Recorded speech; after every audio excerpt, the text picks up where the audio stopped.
So we're going to look at one-sided limits today and piecewise functions.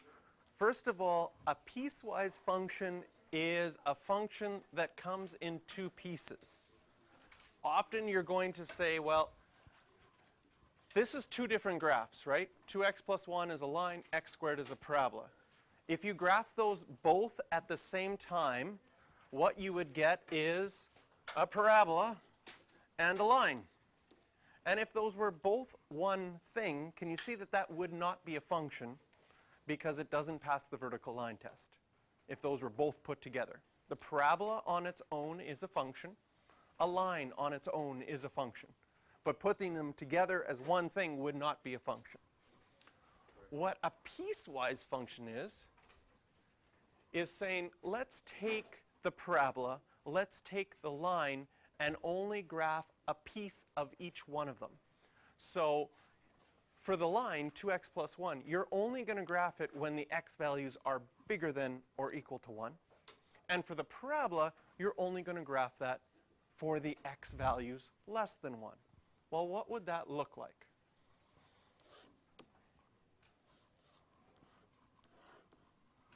Well, graphing 2x plus 1, what I'm going to do to start with is I'm going to graph the whole thing with a dotted line. 2x plus 1 would have a y-intercept of 1, a slope of 2, so I'd go up 2 over 1, up 2 over 1. And this would be the graph of 2x plus 1. Then you look at the domain, it says we're only going to graph it when x is bigger than or equal to 1. So when x is equal to 1, can you see that you have the point 1, 3? And if we're only going to graph it for x values bigger than 1, we're only going to have this piece of the graph.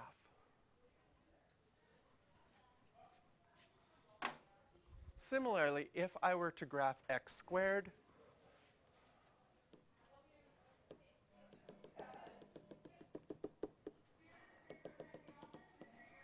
this is what the graph of x squared looks like, the whole thing. But if I only want to include values when x is less than 1, I'm going to label the point here 1, 1.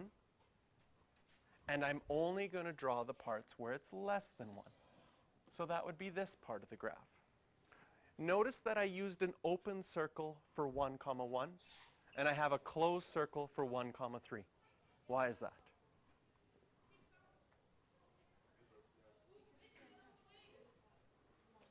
Right, if I had them both filled in, it wouldn't pass the vertical line test there. So that's part of the reason. But why did I choose the open for one and closed for the other? Here it's less than 1 but not equal to. So it can't equal 1, so we show that with an open circle. And for the green one, it was greater than or equal to. So that's why that one was filled in, because it could equal 1, so we show that with a filled in circle or a solid point. So this is a piecewise function. With those two pieces, it makes a function.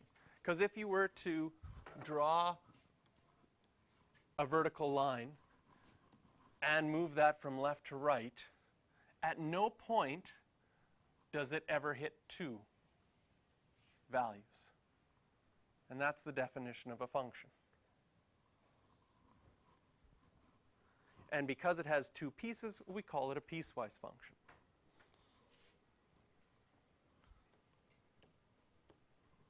So now we're going to find left-hand and right-hand limits. What a left-hand limit is when you come at a point from the left side, what's its limit? And a right-hand limit will be when we come at it from the right side, what's the limit? The way that we show a left-sided limit is with this little negative by the number.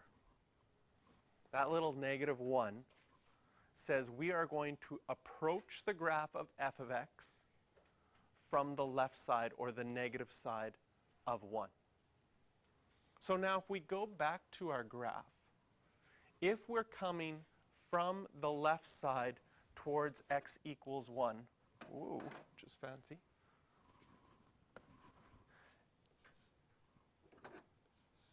x equals 1 is right there. From the left side, can you see that that's on our blue graph? I graphed this in 2 different colors so that you could see that the blue graph was part of x squared. The green graph is the piece from 2x plus 1. So as we're coming from the left side and we're getting closer and closer to 1, what is the y value going to be? Because that's what a limit is checking for. The limit is saying as your x value is getting close to 1 from the left side, what is your y value going to be? And it's going to be equal to 1. So our limit as x approaches 1 from the left side of this function, we would be looking at this graph. And if you plugged in 1 into that graph, you get 1. Now, if we were looking at that same one and finding out the right-hand limit, so that's shown with a little plus by our graph. And now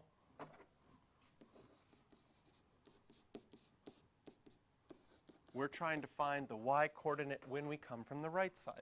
So looking back at our original graph, if you're coming from the right side and you're getting closer to 1, you would be coming on the green graph. And the y-coordinate would be getting closer and closer to 3.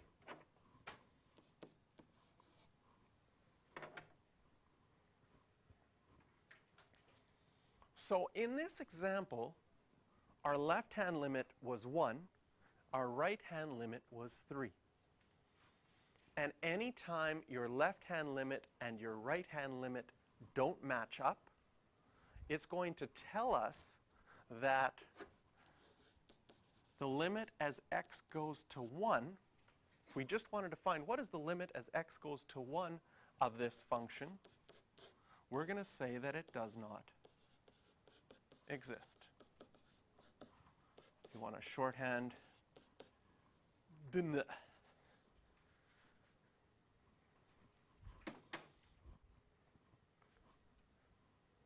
And that's what we're saying in this next part here in our notes. The right-hand limit and the left-hand limits must be equal at a number for that limit to exist. If they're not equal, we say that the limit does not exist. But if they are equal, then the limit will be that value. What's that? Go back to this one? No, no problem.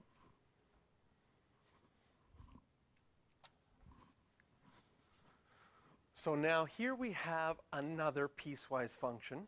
It's broken up at x equals 2.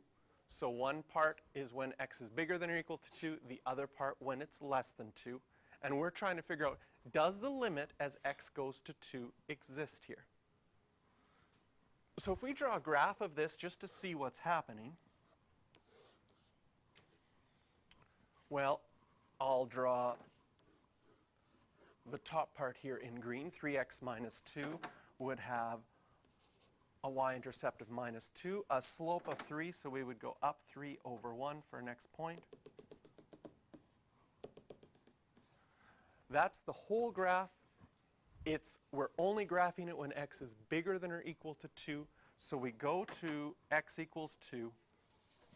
We plot that point. That's going to be 2, 4. And we would have only this piece of that line.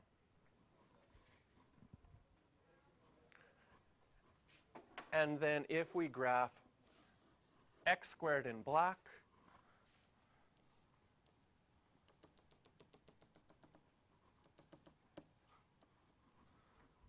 there's our graph of x squared. If we plug in 2 into that, we get 2, 4 with an open circle. And we get that part of the parabola. And then, well, you would, yeah, it's nice to see with different colors because it's really obvious what goes with what. If you do it in pencil, it might end up not showing up. But in reality, is this a continuous function? Yes, because you can draw it without having to lift your pen or pencil. And in fact, we can say, well, the limit as x goes to 2 from the left side of f of x, well, that would be going from the black graph, right? You would be on your black graph coming from the left side, and the limit as you get close to 2 would equal 4. And the limit as you went to 2 from the right-hand side of this graph would mean that you would be on your green graph, and as you come from the right towards 2, you get 4.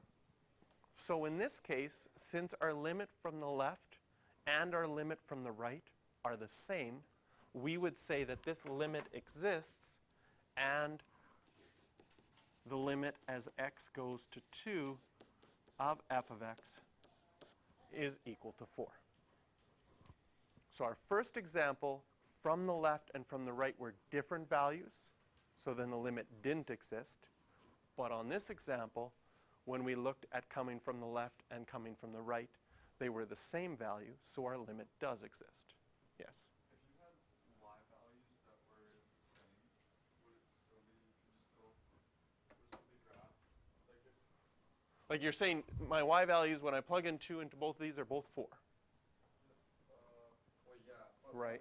what if the x could be equal or smaller to 2? Would it still work? Well, if there was no equals here, but the equal was there.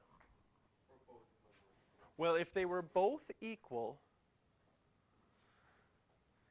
it's a little bit, usually you don't like having equals with both of them because it's setting yourself up to not be a function.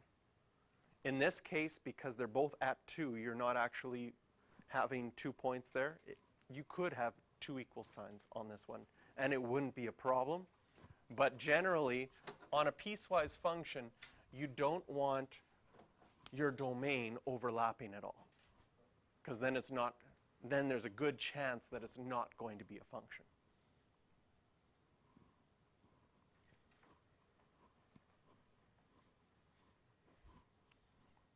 Plus, if you were trying to create a computer to output something, and you had equal signs on both, and you plugged in 2, your computer would be confused. Be like, do you want me to plug it into the first equation, or do you want me to plug it into the second equation? I don't know what to do, because you've given me one command and 2 things to do, and computers don't like that.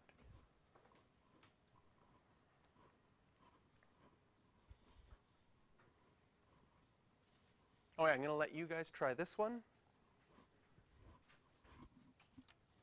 Did you find that the limit of this one does not exist?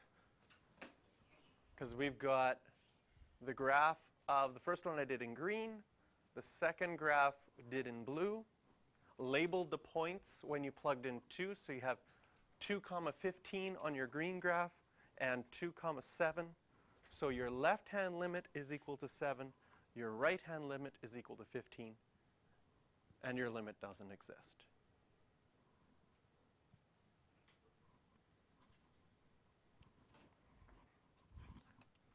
Ideas of limits with a sequence of numbers. So here we have 0.2, 0.22, 0.222.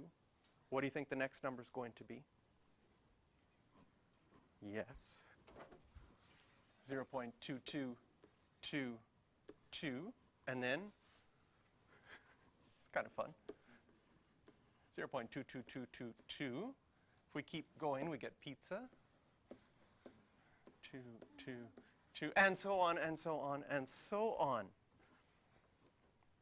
If we kept going forever, would there be a limit? Is there a number that this gets closer and closer and closer to, but never really gets there? So there's the first one. Does it get closer and closer to 0.23? Question mark. Yes? So will it ever get bigger than 0.225? No? So this is the first, so we come up with an idea. I think it gets close to 0.23, and then I point out it never gets to 0.225. So it can't get close to 0.23 if it never gets past 0.225. So this isn't a value it converges to. But is it 0.225, or is there a smaller number than that? What's that? 0.21. Well, it's already bigger than 0.21. So what does this get closer and closer to? There's an actual number. We can write the number out exactly without decimal places in the end. But what does this get close to? It doesn't get close to 1, because if it doesn't get past 0.23, it's not going to get all the way to 1. Wait, is this a trick question? It's not a trick question. Does it get closer to itself? It gets closer to itself. What do you mean by that? For every one that you add on, it gets closer to the next one. It gets closer to the next one. How would you write that number with I have no idea. 2? Yeah, okay, good. Gets closer and closer to the number with 2's forever, right? But if you stopped at the millionth one, it wouldn't be there yet. But if you went to the billionth one, it would be closer, but it still wouldn't be there, because this one has 2's forever, right? How do you write that number as a fraction?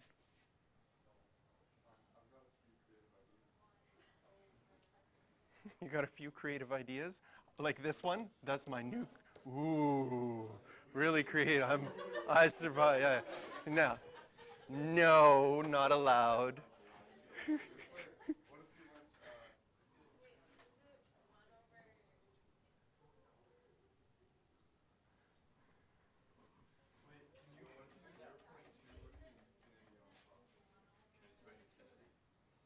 No, what is that as a fraction?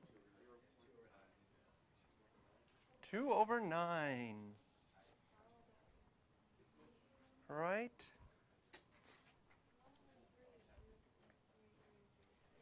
Do you know your fractions to decimals? 1/2? As a decimal? 0.5, good. That one wasn't hard, right? Starting off easy, right? 1/3? 0.3. 3's all repeated forever. So even though that number goes on forever, it's a fraction. 1/3, right? 1/4, 0.25. My favorite fraction, 1/7. Do you know your decimal places for 1/7?